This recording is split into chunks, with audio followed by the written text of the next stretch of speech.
this is the real show is going to start in just a few minutes, but we just have a few things to do here. Thank you so much for being a part of this live episode of the podcast, It's Always Cool in Mesa. My name is Brian Nissen. I'm the producer of the podcast. And as you know, tonight we're telling a Mesa story, and we're going to tell it in the style, as you can see, in the style of an old-time radio play. But we're not the only ones who are going to do a radio play tonight, are we, Mark? No. We've got some people in the audience that are going to have a chance to perform their own radio play. Take it away, Mr. Mark Arnett. Our budget was too small, so we got some people from the audience to fill in as actors. Yeah, that's how it goes. Yeah, and I combed the audience, kind of wandered around, and asked, where are my extroverts? And these guys. Those were the ones that popped up? Yeah, I got them right here. All right. Let me introduce Mike Badgett, is that it? Yeah, yes, that is. Okay, come on over here. Stand over here. Let's give a round of applause. Mike, where are you from? I'm from Mesa, Arizona. Oh, wow, nice. that's came all the way. Yeah, That's great. All right. Well, we are before you can't just be in the play though, just because you're an extrovert. We have an audition, and the audience is going to decide whether you're in or out. That's how this goes. And already, this is kind of a rowdy crowd here. Yeah. Brian, I'm a little worried about these I'm guys. glad we didn't So bring do your anything best. on. Here it is. You're going to be playing the part of the protagonist. Okay. What does a protagonist mean? Okay, is there another extrovert that I could find? All right, let's see what we got here. All right, protagonist, that would be the male lead. That would, yeah, ready? Okay, here we go. And this is your line, and just read it right there. I've worked my whole life, and for what? What does it all mean? Wow. What do you think, guys? Wow. All right. They like That you. was Take really that. something. Go on back down there and see Don. Don will tell you to come back up here Mark, on the ramp, I and you think- can see Camille. I think you should replace meat. Yeah, show it might tonight. be. Now, we're going to just throw another T-shirt, but, I don't think we should throw any up there. I would hate for something to happen. Oh, but man. I don't think that means that we can't throw something from up there. We could probably do that, couldn't we? You got something to throw from? Probably a couple of T-shirts. There we go. Oh, man. No. This kind of defeats the purpose a little bit, but... All right. Mark, you got another victim over there. I do have another one. Adam Decker, come on up here. Give Adam a big round of applause. Adam, you're going to be playing the part of a kindly old man. You got an old man voice? Yes. Would you like to share that with us now? Yes, I will. All right, there we go. He's He's ready. He's creating drama. No, I got it. Here's your line. Ready? Here we go. Calm down, son. I'm here to help you. Ooh, this nightgown is drafty. All right, what do you think? All right, you passed the audition. Take that right up there. Can I just say, a little creepy? Yeah, a little weird. A little creepy. It's kind of a weird crowd, I'm thinking. Wait, don't you have any T-shirts for those guys that are just like begging for one up let's there? See what we got here. You got nothing? I think they might. I'm going to try that. I do have a little bit of tennis elbow. Oh, nice job. Did I get it up there? Wow. Okay. Here we go. Wow. Evidently, I can only make the first row. I know. Trying to. That's throw pretty it. good. Oh man. All right. What else you got here, Mark? I got Jen Duff, Oh, councilwoman. Okay. I know her. Okay. And I heard this is her district. Yes. Oh, Is- so is- this was purely kind of like a voter relations move. Sure, absolutely. I see. Kind of. I hope this goes well. I'm up for re-election next year, so. I wouldn't count on it after tonight. Okay. Here we go. You're going to play the woman. We only had one, so you got the part. Here we go. I don't care if you're just a shoe salesman. I love you. I do. All right, you pass. Take that on up there. Come on up here. Here, I got to feed the seals one more time. One more time. You get them. I feel like.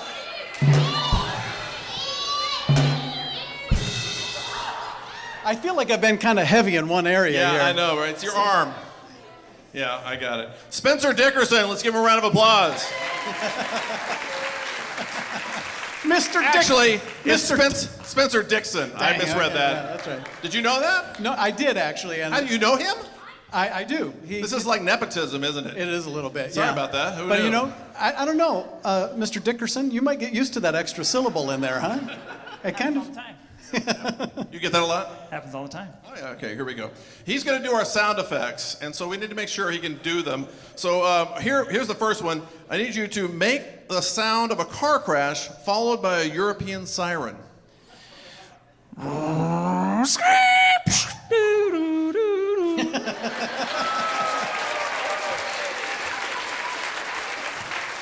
That's pretty good. That's pretty good. That's Yeah. pretty good. Should I read the rest of them? I don't know. It's probably I in. think that was the Polish. That was the Polish siren. I thought you would go for the Swedish one, but that was good. All right, here's another one. Make the sound of outer space. He got it. He got it. That's right. Nailed You it. nailed it. Yeah, that was. That couldn't was, be fooled. That was an Evidently- IQ test. Yeah, that was Yeah. Mr. Science. No, that was really good. Here we go. Make the sound a chimpanzee makes when it has been lied to. All right, big round of applause. Take this on there. Head on up. I think we got her. I think I got our guys. You got any more You got 'em all? shirts? Do you have any 3 extra larges in there? I do not. Okay, Unfortunately, that's all right. I don't know what I've got here, but it's one's going that way, just because I wanted to do my Magic Johnson around the back. pass. All right, guys. Well, there they go. They're going to be coming out on stage in just a little bit, but now the show begins, and it's my pleasure to introduce to you the funnest mayor in America, Mayor John Giles. It's always cool in Mesa. It's always cool in Mesa. Forget the degrees and just remember this, please. It's always cool in Mesa. Yeah.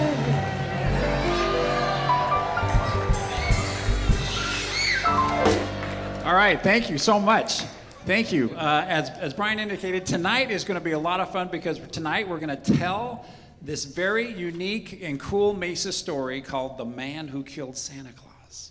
Now, no other city in the nation can claim this story because it's here, it's ours, it happened in our city. So if there's some spies out there from the town of Gilbert, I'm sorry. Gilbert didn't kill Santa Claus, we killed Santa Claus, all right? All right. But not really, kids, I promise you. No Santas will be harmed tonight, and Santa is alive and well. I was with him just moments ago. But before we start this live episode, we're going to have a little bit of fun provided by Brian Nissen's Citrus Valley Playhouse and the Citrus Valley Players. So I'm sure you showed up tonight to experience firsthand this very cool podcast that we started. In fact, it's been a lot of fun and very successful, I have to say, in all humility. In fact, thank you, Edie. Speaking of Edie, just a few days ago, I was talking to a woman who said, "John, your podcast is the best thing I've heard in a long time." That's a true story. And I said, "Thank you, honey. Could you please pass the potatoes?" But on the off chance that there's somebody in the audience tonight who hasn't listened to all of the episodes, multiple times, let's just rehearse some of the episodes from the first season, shall we? Episode 1 was, of course, Tom Brady. You may recall Tom confessed to deflating those footballs. Paul McCartney was a lot of fun, absolutely. We appreciate Paul writing our theme song. And I think we all agree that Beyonce was really wonderful. Wouldn't you say? All right. What's going on? No one's going to call me on this? You guys haven't actually been listening to the podcast, have you? Okay. Well, just for that, Season 1, let me tell you a little bit about the podcast. Season 1 it ended with an episode we called The Mesa Pub Crawl, the Hot New Oxymoron. This tells the story of how a button-down Mesa ended up as Arizona's craft beverage capital. Before that was an episode we called The Diving Lady Lives. This again tells the wonderful story of how that iconic diving lady out on Main Street came to life, unfortunately fell to her death, but gratefully came back to life again. Before that episode, we told the story called the Master of Mekong Plaza. This is really a remarkable story of a wonderful man named Peter Quach who survived communist Vietnam, to become the father of our now thriving Asian district. Another great story we told, thank you, we're all fans of the Asian district, aren't we? Another great story was the story of Sarah Williams. It's called I'm Not Afraid of Failure. This is the woman who started some great Mesa businesses, including goat yoga and desert paddleboards. So, got a lot of paddleboarding goats. Thank you so much. And one of my favorite episodes is called The Queen's Property. This tells the story of the 23 RAF cadets that came to Mesa, Arizona during World War II to do their flight training, and the fact that they're now interred in our cemetery. The inaugural episode of the podcast, of It's Always Cool in Mesa, tells the story of how the podcast began. And if you'll indulge us for just a minute, we'd like to tell you that story. It goes something like this.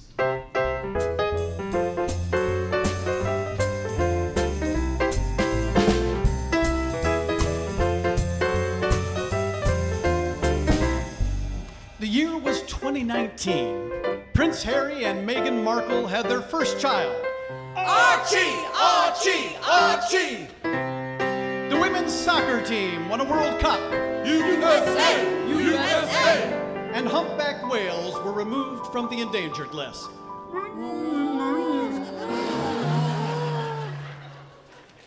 We all grew closer together. Then came March 2020. Give me 6 feet. 6 feet, please. Yeah, back up, pal. Six. 6 feet. Come on. At least we all wanted the same thing. Toilet paper! People started spending more time outdoors. For Mesa Mayor John Giles, that meant more time on his bicycle. And more time on his bicycle meant he needed some help from Siri. Play the most popular podcast. Playing popular podcasts. A dead body had washed up on the shore. Next. Playing next podcast. A dead body was found in an elevator. No. Next. Playing next podcast. Sean loved walking in the hills. Until he tripped over a dead body. What happened next was inevitable. Hey, Don, I'm going to start a new podcast called, wait for it, It's Always Cool in Mesa. What do you think? You're gonna need help. I'm working on a theme song that I'll be able to play on the ukulele. Honey, you're gonna need help. No, I just need a rhyme for Mesa. Basic, quesadesa. No, I got it. Mesa. Honey? I'm going to need some help. John called an old friend. Me. Brian, what do you think? I love it. I'll start looking up old Mesa stories about dead bodies. No dead bodies.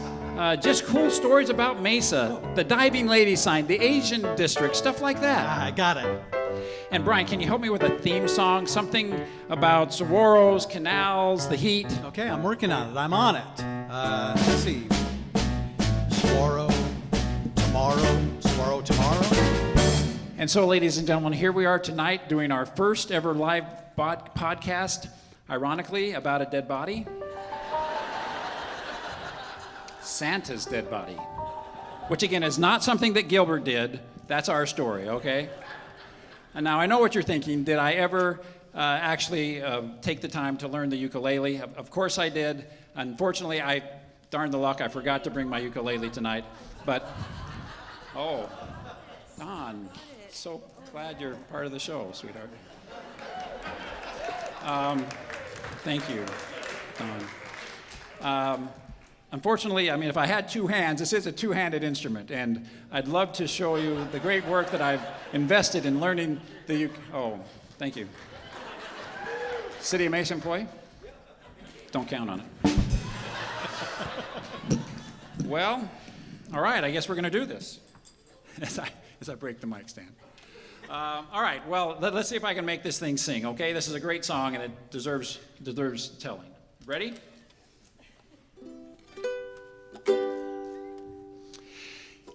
You want to see a big saguaro? Not a problem, I'll take you tomorrow. You say that Venice makes you wistful. We got canals, baby, by the fistful. Everyone! It's always cool in Mesa. It's always cool in Mesa. Forget the degrees and just remember this, please. I said, it's always cool in Mesa. Yeah, get it! Get it, John! Rock and roll!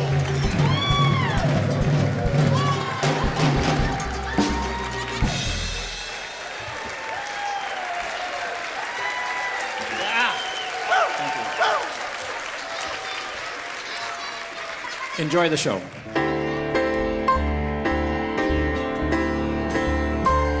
Sleigh bells ring, are you listening? In the lane, snow is glistening, a beautiful sight. We're happy tonight, walking in a winter wonderland. Gone away is the bluebird, here to stay is the new bird. He sings a love song while we stroll along, walking in a winter wonderland.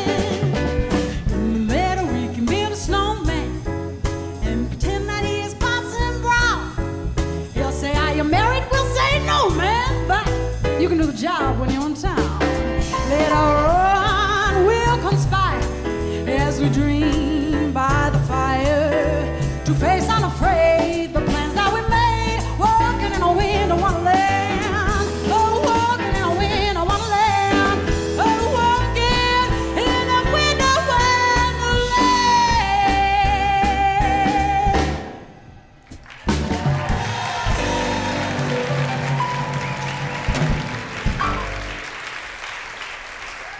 And it's time for amateur hour. Let's bring on our actors. Look like they got some energy. That's good. Okay, come on, take your places here. Right down the line.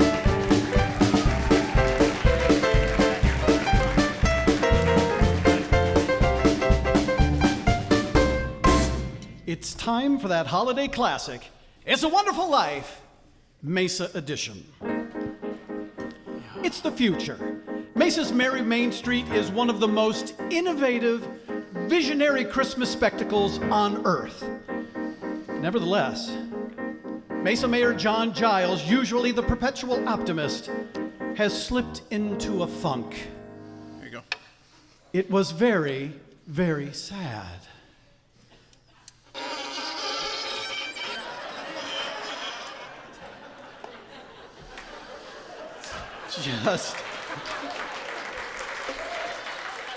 Just one long, screechy, creepy no.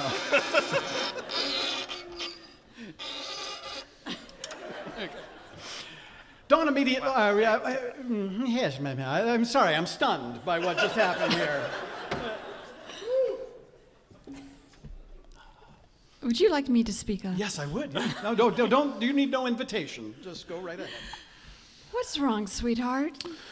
Merry Main Street is just so old and tired. Old and tired? No, it's exciting. Dawn immediately reminded him of all the exciting innovations of Merry Main Street, like a real Santa's workshop that hired hundreds of the unemployed. A giant Christmas igloo that, as it melted, provided pure Icelandic drinking water for dogs. Good choice. And a village of tiny homes made from gluten-free gingerbread.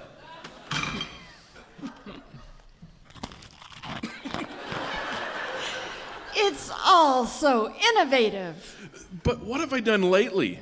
I can't think of a single new idea. Mesa would be better off if I wasn't mayor. That night, just when he was about to sign his own resignation, he heard an alarming sound from outside. Help! Help! The mayor rushed outside. He ran super fast, almost like machine gun fast.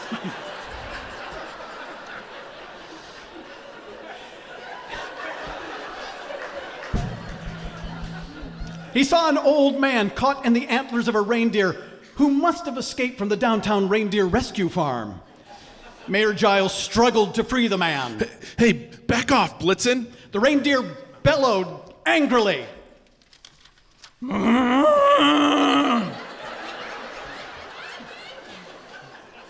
Mayor Giles helped the old man to his feet. Are you okay? Oh, yes.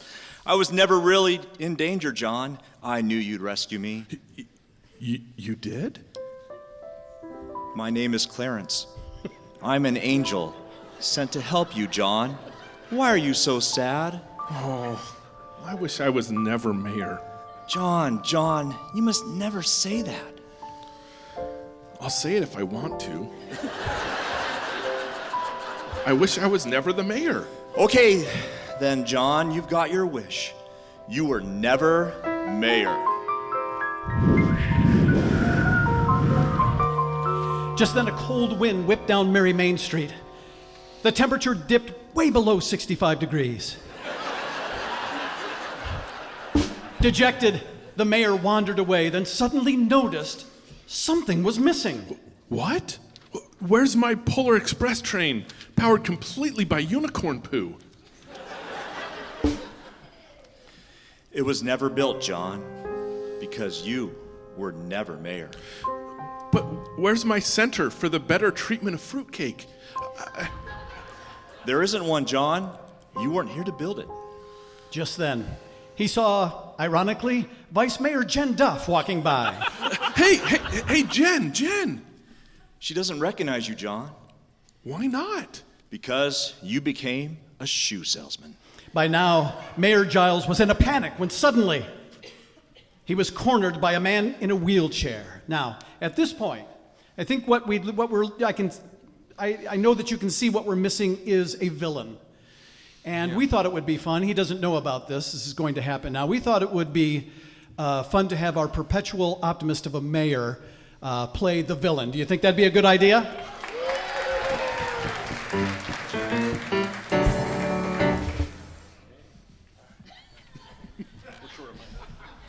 He's had even less time to work on this. Got it. Oh, you ready? You two might need to share. Yeah, there you go. 13. I got one for you. Gracias. I'll give you my lines again to come in. You ready, Mr. Mayor? Yes, sir. How did you know I wasn't talking to the other Mr. Mayor? By now, Mayor Giles was in a panic when suddenly he was cornered by a man in a wheelchair, Mr. Potter. Well, if it isn't Mayor John Giles. Wait, why do you recognize me? Because I also wish you were never the mayor. Potter moved in on Mayor Giles. Look, I don't want any trouble.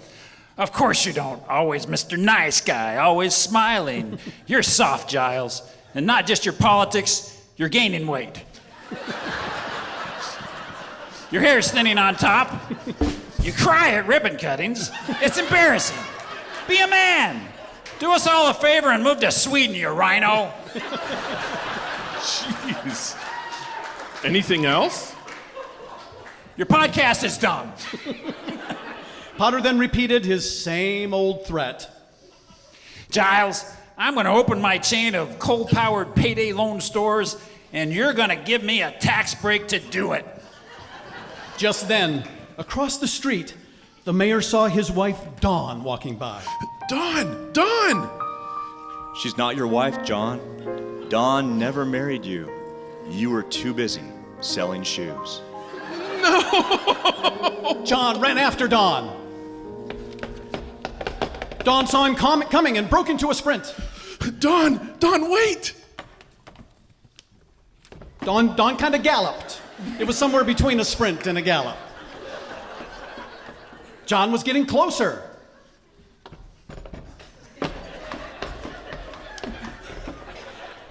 They hopped in an odd sort of rhythm. He finally caught up with her. What do you want from me? Dawn, it's me, John. Don't you recognize me? Well, of course I do. You sold me the worst pair of pumps I've ever owned. I don't know anything about women's shoes. You can say that again. Dawn, you gotta believe me. We're supposed to be together. You have to believe me. Look, you seem like a nice enough guy, but I'm getting out of this wretched town. Look around. You call this Mary Main Street? Where's the vision, the innovation? Sorry, John, I'm out of here. Oh, she stomped away so angrily. But Dawn was gone, leaving Mayor Giles desperate and alone.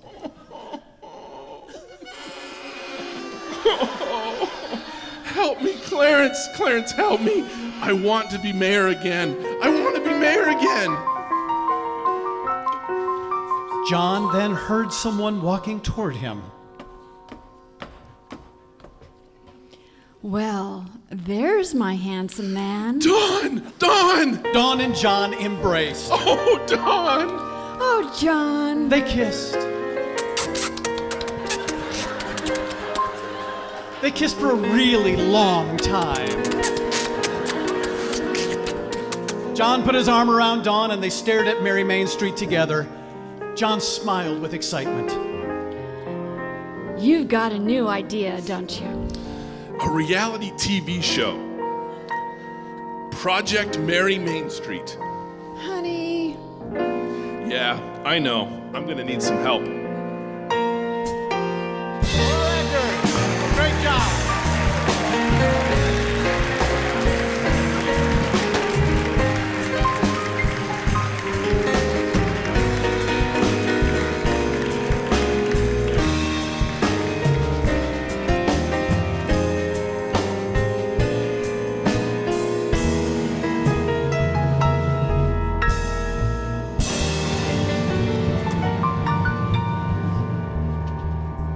Big round of applause for our actors.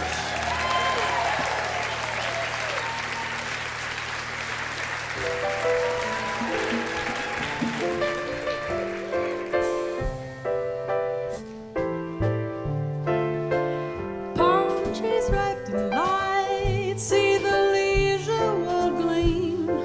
The chilly nights seem to say, Mesa Christmas. There's no magic nights like these. Only 50 degrees for a desert ride. Every cactus in town gets a Santa hat on its head. Mesa Christmas, won't you please take this grapefruit for free? And the colors don't change on the driving range. Mesa Christmas is the Christmas for me.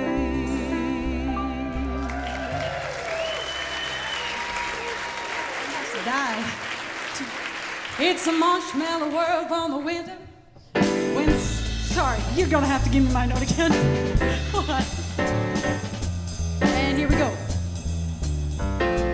It's a marshmallow world in the winter when the snow comes to cover the ground.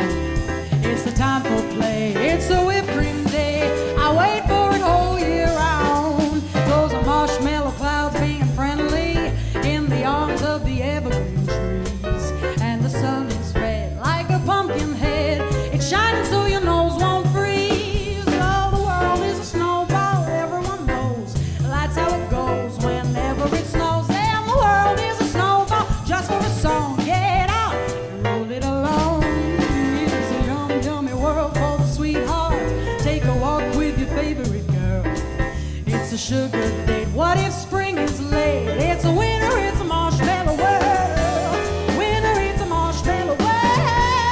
Winter, it's a marshmallow world.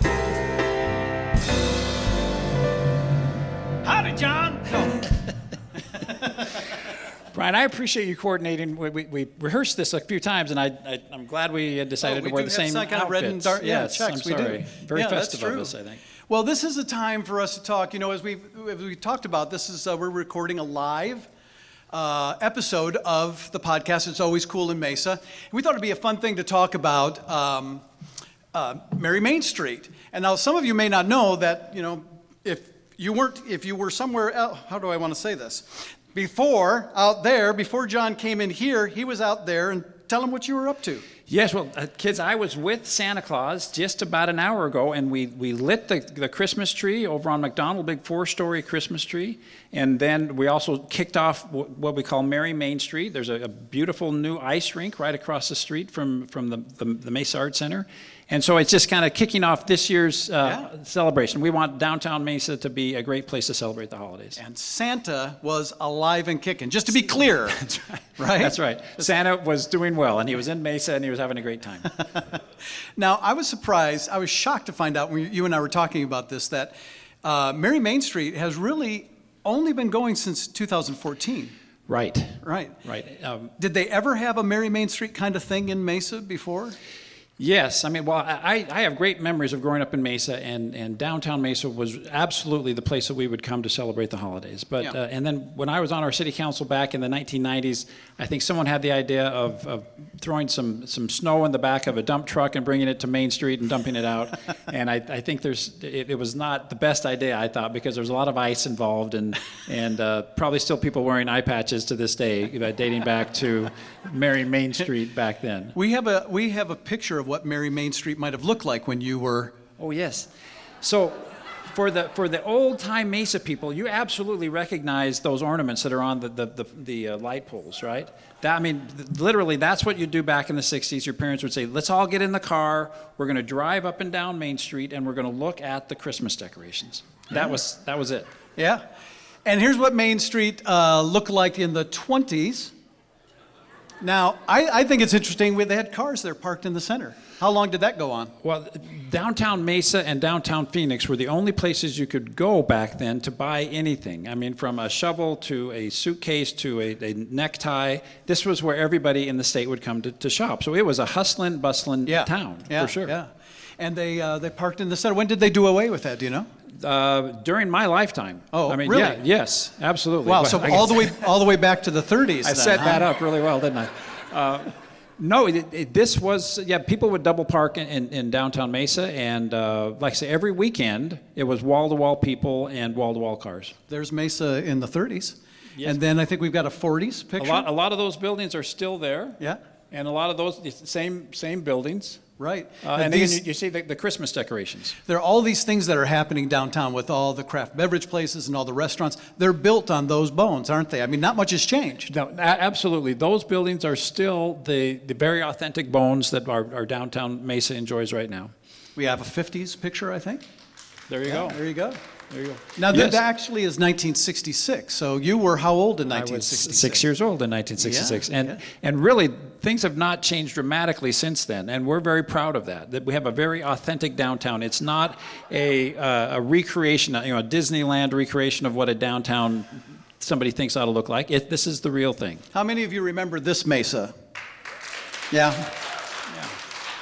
And I think we've got another one here. There we go. That's, into full color there. I love off on the right-hand side. Drugs! Drugs! Again, we're working on our reputation. People would come to downtown Mesa. Everybody, but there were absolutely drugstores on across the street on the corners. Right. And that's how they got people in. Drugs! There was also a soda fountain, I believe, in the drugstores. Do you have some memories of Mary Main Street? Well, you mentioned just driving down. Your parents would say, hey, let's get in the car. Yes. And go down Main Street, right? Yes, and it's a tradition. My kids are here, and this is downtown Mesa has always, I think, been the place that people wanted to come to celebrate the holidays. So absolutely, when I was a kid, we would look at those those weird, we'd wait for the decorations to go up on the light poles. When it happened, it was just somehow everybody knew. It was, I don't know if it was a whisper campaign, but somehow all the families in Mesa knew the lights were up on the flagpoles, on the street lights. Get in your car and drive up and down Main Street. And we'd probably stop at Dairy Queen as part of the. And that was part of gig. it, right? Yes. And that's not there anymore, is it? No, sadly it's not. We still have the Dairy Queen sign, and we're going to put that up again. Yeah. And so with my kids, I think, and a big part of downtown, it was always to the lights at the temple. And so I had, I remember a neighbor who was involved in that activity, and he would kind of brag to me, hey, we get like 1 million visitors a year to come down for the temple lights. And I knew this guy was grossly overstating the estimate of the number of people coming to the temple lights. But I figured, you know what, even if this guy is off by half or 80%, you know, that still means we're getting hundreds of thousands of people that are coming to downtown Mesa as part of this family tradition to experience the holidays. Yeah, so why shouldn't we funnel those people into a... Exactly. So I remember when I was with my kids thinking, I mean, sometimes we had to struggle to find a place to go after the Christmas lights to create family memories. Mm-hmm. And I thought, you know, the people running downtown really ought to be grabbing folks like us and turning us upside down and shaking all the money out of us that they can. And so we really need some amenities to supplement with the traditions in downtown Mesa. So now I guess we're coming up on 8 years or so that we've done Merry Main Street. What was the first one like? I heard it was surprisingly busy, I mean, for the first one. It was shocking. I think this is right after the light rail construction had concluded, and I think that the whole community was really just had such an appetite to get back to normal and to have something, a place to go, a place to celebrate. So it was, I've compared it to Times Square. I might have overstated just a little bit. You thought the guy Million Lights was exaggerating? Come on. That's right. But it was wall-to-wall people there for, you know, Yeah. it was a flashback to my youth. And again, we introduced this new element of the ice rink, which has been very popular. The ice rink now is 1,000 feet bigger than the one before. Wow. It's part of this park that is going in front of the new ASU facility. So if you get a chance, you really should come by and see the ice rink this year. And you went for the real ice, right? Didn't you have a decision to make at one point? Well, yes. So when we were first starting this discussion, they said, well, what do you want to do in downtown? I said, you know, in Phoenix and some other places, I think they have an actual ice rink.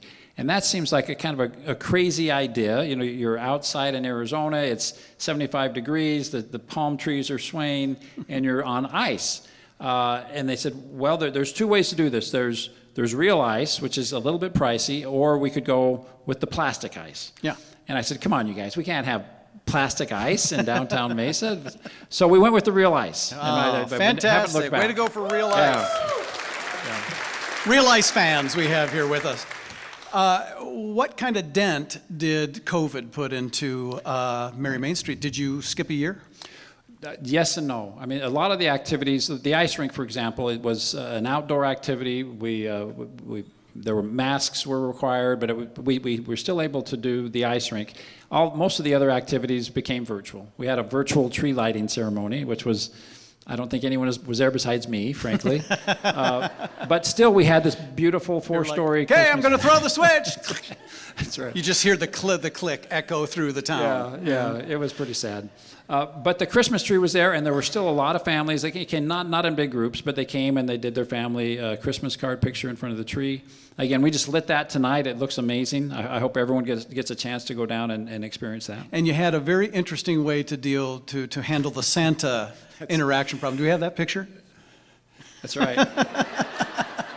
we call this snow globe Santa, right? Because we actually had plexiglass between Santa and the kids. And it was, you make lemonade out of lemons. Yeah, that's right. When it's COVID, you put up plexiglass. I think I would have been tempted to invent a mechanism that grabs it and takes it and just kind of gives it a little shake. Right. Just put a seatbelt around Santa. And tell him to hang on. I think there were elves that were throwing flakes, behind Santa, just to make it more realistic. Well, John, now I think we've come to the part of the show where we should deliver on what we've been talking about we're going to do. That's right. This is a great story. I'm excited to share it with everyone. It's a true story, too, isn't it? Absolutely. Yeah. Ladies and gentlemen, the man who killed Santa Claus.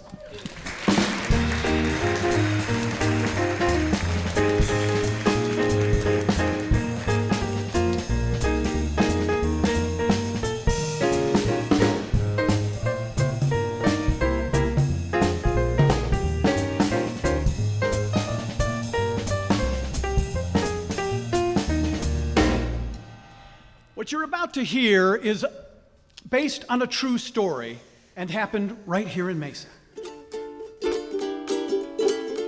It was the roaring 20s, the age of jazz, flappers, and speakeasies. But one craze flew higher than all the rest.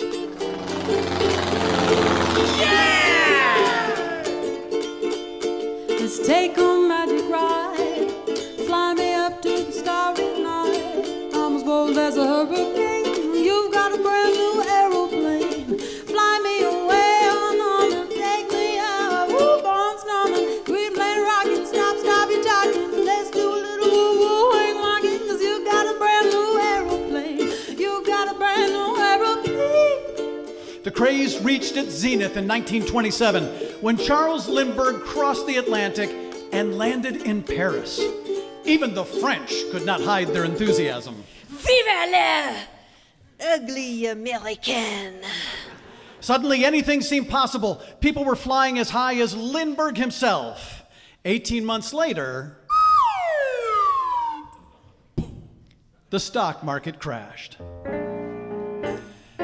Come December 1932, Americans were still grinding through the Great Depression. Arizona was no exception. In downtown Mesa, even though it was the first Saturday in December, only a few people were shopping. I used to think life was a bowl of cherries.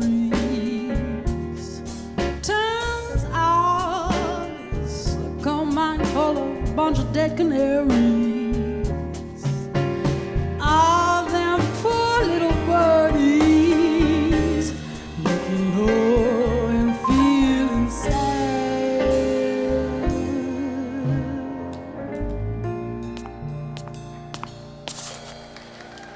You sound better than ever, Sally. Thanks, Johnny. Johnny was John McPhee, editor of the Mesa Journal-Tribune, as it was called in those days. McPhee was an incurable big thinker. Hey, we're still doing that outdoor Christmas concert, right? If you say so, Johnny. I do say so. Keep your head up, Sal. McPhee was headed to Dolly's coffee shop to join a meeting of merchants who were trying to figure out a way to get people to shop downtown. All right, let's get this started. Who wants coffee? Francesco Spinelli of Spinelli's Music was the first to speak. I'll take an espresso. Oh, sure, you want an espresso. How about a slice of tiramisu to go with it? Really? No. This is Mesa, not Milan. You're getting coffee and pie for a quarter. Grazie. No coffee for you, right, Pearl? Oh gosh, no, never. Pearl Gertz ran Gertz Fine Clothing. I am so excited to hear everyone's ideas. This is the year we break out of the Depression. I feel it in my bones. Old Uncle Sam's gonna come roaring back. USA! USA! Yeah, I can see you don't need any coffee. Okay, here is my idea. Go, Dolly. I say the best way to get people downtown is to do a raffle. Nailed it. Done. Let's go home. No, wait. We have to talk about what we are donating. I'm donating dinner for 4 and a pie. Dinner for 4 and a pie. What about you, Francesco? I guess I can give away a saxophone reed. Wow, a whole reed, huh? Too much? I give away an oboe reed. They're smaller. No, it has to be something of value, Francesco. Oh, why don't you give away accordion lessons? For the same reason you don't buy an espresso machine. Too expensive. Come on, Pearl. Show Francesco how it works. What'll you donate? Oh, me? Nothing. What? I'm here in a cheerleading capacity only. Girl raffle! No, raffle. Listen. How about instead we jazz up the Christmas Day parade, huh? Yes! Jazz it up, baby! America is back! Now, if you're from Minnesota, a Christmas Day parade might seem like an odd thing to do. But if you're from Mesa, Arizona, it makes a whole lot of sense. Mesa tried a 4th of July parade once. People gathered at 3 a.m. just to beat the heat. But since it was pitch black, things got complicated. When the marching band turned left off of 87 onto Main Street, half the band kept going straight into the darkness. Clem Hackett, the nearly deaf trombone player, got halfway to Gilbert before he realized what had happened. Hello? Hello?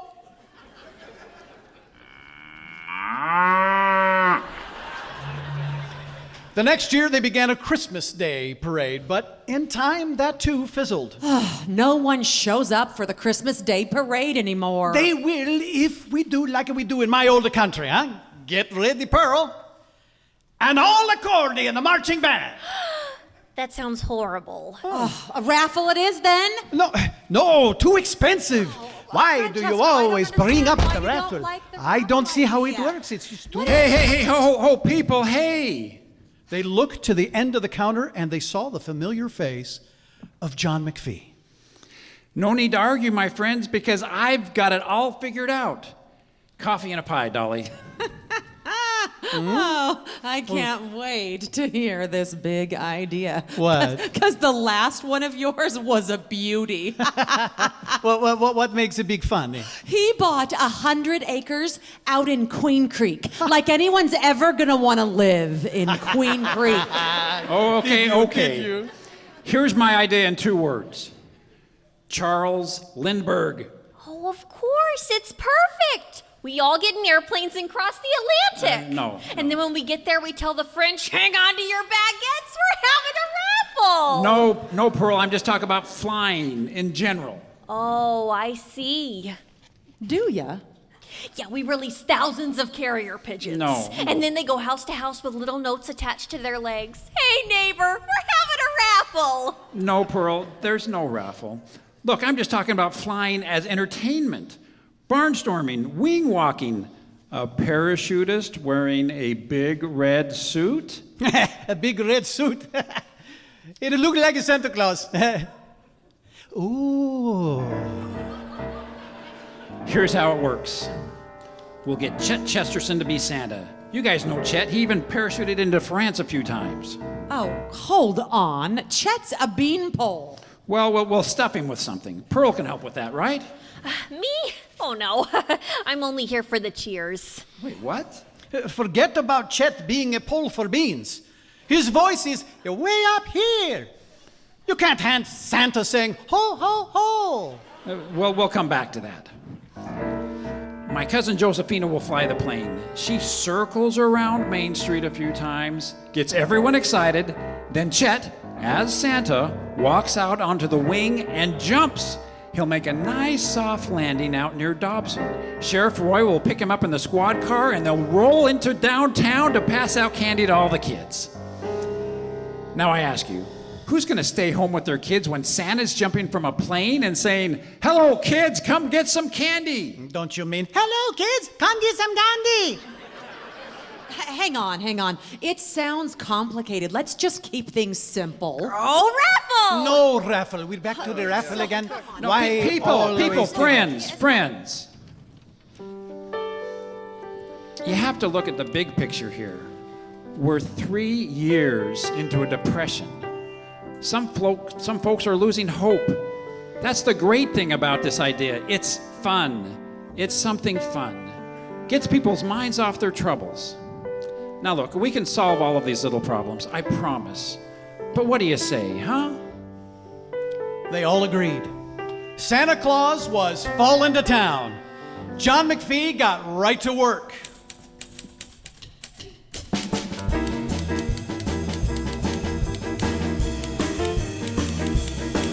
Deep down in Arizona, out of Mesa way, there's a newspaper man just typing away. He said, come and see Santa jumping from a plane. He'll be handing out candy at Santa Remain. He writes just like an angel, all the people agreed. He's a literary legend called Johnny McPhee. Now go, Johnny, go, go, go. Go, Johnny, go, go, go. Go, Johnny, go, go, go. Go, Johnny, go, go, go.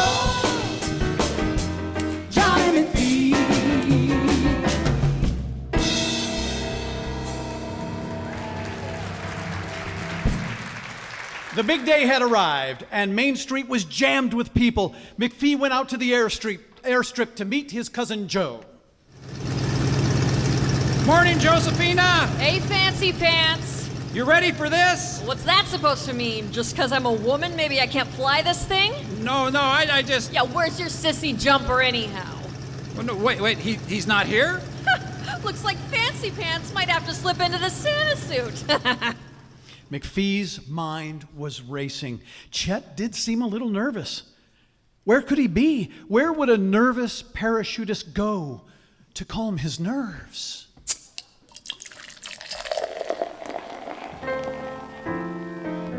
McPhee burst into the Rip and Snort. Chet! At the bar, he saw Chet, a tipsy scarecrow in a Santa suit. Chet! Morning, Mommy. Oh, Chet. Oh, it's you, Johnny. You were scared, huh?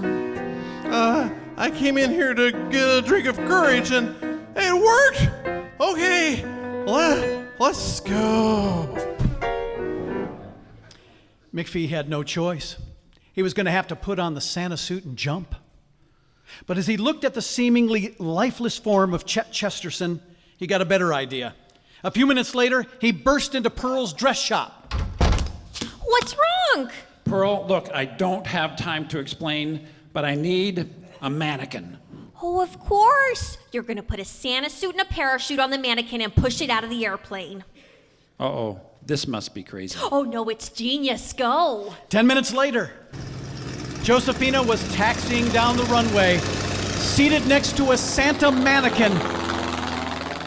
There was no turning back now. Meanwhile, downtown, Mesa was a madhouse. Dolly, Francesco, and Pearl had to admit, McPhee was a genius. After Santa dropped, they were really going to move some merchandise. Suddenly, the plane appeared. From 3,000 feet, no one could tell that Santa was just a mannequin as it moved out onto the wing and jumped. The children squealed with delight. Even the parents and merchants gasped with joy. For that moment, the world was full of possibilities. For that moment, the Great Depression was really not that great. This was truly a magical Christmas.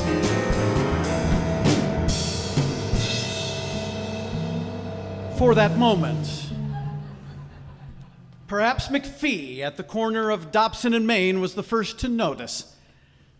Santa's parachute was tangled. No! Its feet-first fall transitioned into a rapid end-over-end tumble. Dolly, Francesco, and Pearl watched in disbelief and looked at the children, who had still not quite caught on. It was one of those moments that happens in slow motion. Santa! Santa! Santa! Santa!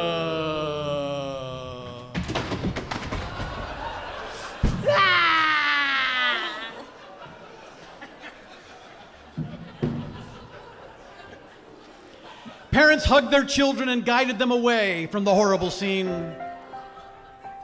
But hope was never lost with John McPhee. He pulled the costume off the demolished mannequin. It's okay. The kids know Santa can survive this, right? Santa can survive anything, right? He put on the Santa suit and jumped in the squad car. Floor it, Roy! But when they arrived downtown, McPhee was horrified to see that the town was empty. Emptier than he had ever seen it before. Hello? Hello?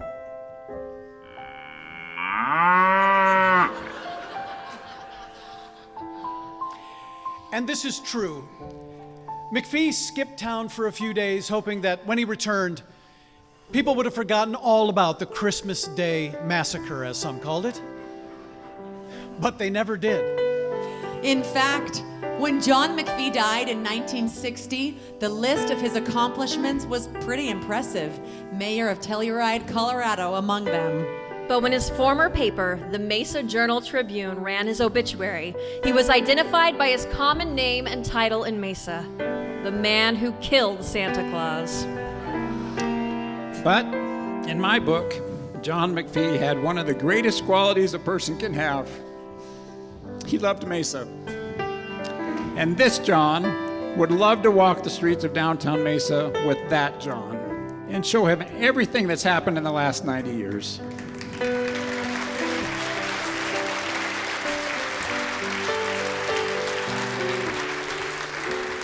A world-class art center, light rail, popular restaurants, award-winning craft beverage joints, and one-of-a-kind coffee shops that, yes, serve espresso. And next year we'll have an ASU campus right off of Main Street. Mesa is reborn. And with every one of these improvements, it's people like John McPhee that made it happen. Dreamers, doers. So John McPhee, if you're listening, thanks for the inspiration. You're just one more reason we can all say, it's always cool in Mesa. Merry Christmas, Mesa. Watch out, you better not cry. Today's the day old Santa's gonna die. Santa Claus is falling to town. He went up in a plane about 3,000 feet. His parachute failed and now Santa's dead meat. Santa Claus is falling to town. I wanna break it to you gently. Don't wanna do the young ones harm. So all you kids gather round and listen up. Hey, Santa's bought the farm. Look up in the sky, is it a bird or a plane? It's old Saint Nick and he's dropping like rain. Santa Claus is falling to town. Better watch out, you better not cry. Today's the day old Santa's gonna die. Santa Claus is falling. Santa Claus is falling. Santa Claus is falling to my kind of town.